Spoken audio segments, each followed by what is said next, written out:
आज हम सीखेंगे कि सीक्वेंस लगा के किस तरह से निडल लेस बना सकते हैं। और ये सीक्वेंस से निडल लेस बहुत ब्यूटीफुल लगती है स्लीव के डिज़ाइन पे या स्कार्फ में या ड्रेस के कॉर्नर्स में आप बना सकते हैं। तो सबसे पहले थ्रेड अटैच करेंगे और ये बहुत ही इजी है बनाने में। इसके बाद एक सिंगल फाउंडेशन स्टिच बनाएंगे। ये थ्रेड अटैच कर दे और इसी में चेन स्टिच बनाते हैं। इसको फाउंडेशन स्टिच भी कहते हैं। तो ये फर्स्ट स्टिच, फिर बनाएंगे नेक्स्ट स्टिच।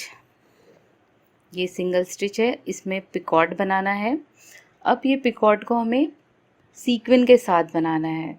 तो पहले निडल इंसर्ट करें, इस तरह से 3 टाइम रैप लगाते हुए बूलियन स्टिच बनाते हैं पिकॉट बनाने के लिए। तो ये बूलियन स्टिच बन गया है। अब एक सीक्वेंस ऐड करेंगे, इसे इस तरह से रखेंगे यहाँ पर।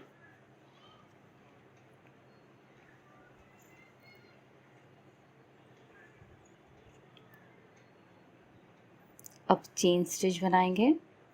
चेन स्टिच को हमें इस तरह से बनाना है कि इसके ऊपर से पास करना है। सीक्वेंस ये साइड में आ गई, इसे अटैच करने की टेक्निक इस तरह से। पिकॉट में जिस तरह से चेन स्टिच उस पर लेते हैं तो हमें सीक्वेंस के ऊपर से लेना है, इसे प्रॉपरली होल्ड करते हुए पिकॉट पे इस तरह से। तो पिकॉट सीक्वेंस के साथ बनेगा। नेक्स्ट स्टिच बनाएंगे फाउंडेशन स्टिच। ऑल्टरनेट बनाएंगे, एक फाउंडेशन स्टिच बनाएंगे और फिर एक में हमें सीक्वेंस अटैच करना है। तो ये कंटिन्यूएशन में इस तरह से एक के ऊपर एक ओवरलैप होते हुए दिखाई देगी। ये सेकेंड स्टिच है, फाउंडेशन स्टिच। अब अटैच करना है सीक्वेंस। नेक्स्ट स्टिच,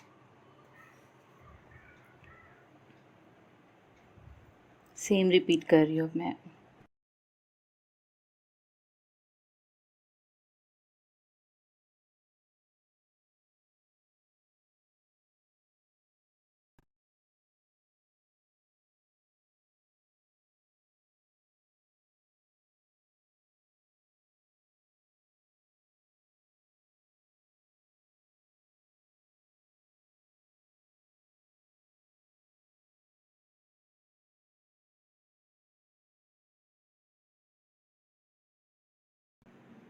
ऐसे ही सेम रिपीट करते हुए सीक्वेंस के साथ में ये डिज़ाइन कंप्लीट करें।